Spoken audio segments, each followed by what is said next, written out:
নমস্কার বন্ধুরা, রন্ধনে আপনাদের সকলকে স্বাগত। আজকে আমি বানিয়েছি তন্দুরি ব্রোকলি। এর আগে আমি ব্রোকলির একটা স্যালাড বানিয়েছিলাম। ব্রোকলি তো প্রচুর গুণ রয়েছে, যেমন blood sugar control, weight loss করে, ইত্যাদি ইত্যাদি। তো আর বেশি দেরি না করে চলুন বানানো যাক। আমি এখানে একটা পাত্রেতে পরিমাণ মতন জল দিয়ে একটা ব্রোকলিকে কেটে ধুয়ে এইভাবে অল্প সেদ্ধ করে নেব। খুব বেশি সেদ্ধ করব না, জাস্ট ভাপিয়ে নেব।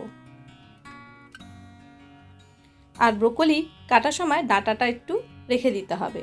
আর এতে আমি স্বাদ মতো নুন দিয়ে দিলাম।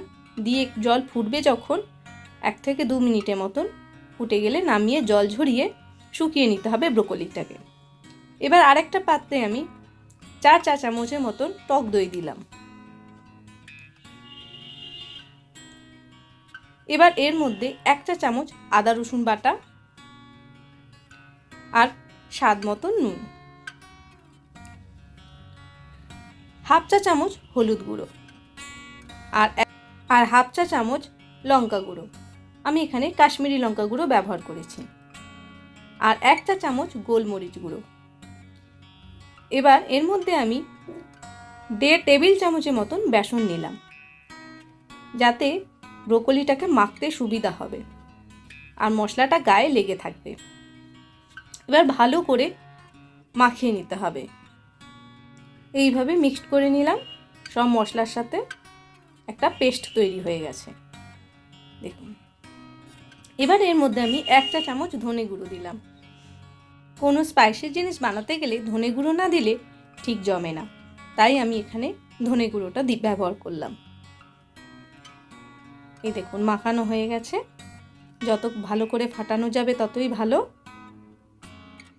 এবার ব্রোকলিটাকে নেব, নিয়ে ভালো করে ব্রোকলির ভেতরে এই ব্যাটেলটা ভরে দিতে হবে, মাখিয়ে নিতে হবে। দেখুন, ভালো করে মাখিয়ে নিয়ে এক একটা করে আমি তৈরি করে রাখবো। আর ব্রোকলিটা কাটার সময় আপনারা ডান্টিটা একটু লম্বা রাখলে বেশ দেখতে ভালো লাগে। এই দেখুন, এইভাবে ভালো করে আপনারা মাখিয়ে নেবেন।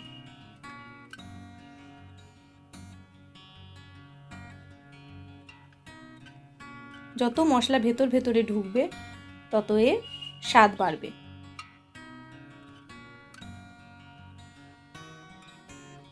এইভাবে প্রত্যেকটা ব্রোকলি মাখিয়ে নেব।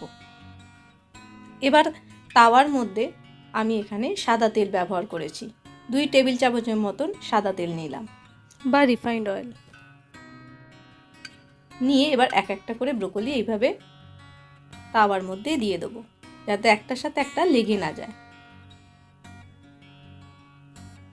দিয়ে এক পিঠটা যখন একটু পোড়া পোড়া হয়ে যাবে, ভাজা হয়ে যাবে, তখন অপর পিঠটা উল্টে দিতে হবে। এটা এক প্রকারে তেলে ভাজাও হবে না আর খুব বেশি সেকাও হবে না। এবার যেটা করতে হবে, আমি এখানে 1 টেবিল চামচের মতন লেবুর রস নিয়ে প্রত্যেকটা ব্রোকলির ওপরে এইভাবে একটু করে লেবুর রস দিয়ে দেব। এতে স্বাদও বাড়বে, খেতেও খুব সুন্দর হবে।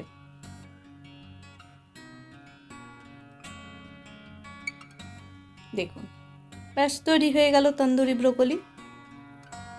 এবার আপনারা এইভাবে প্লেটে সার্ভ করে দিলে দুর্দান্ত লাগবে খেতে।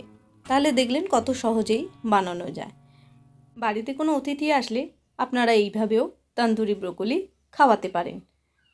আর আপনারা অবশ্যই বাড়িতে বানিয়ে আমাকে কমেন্ট বক্সে জানাবেন কেমন খেতে হয়েছে।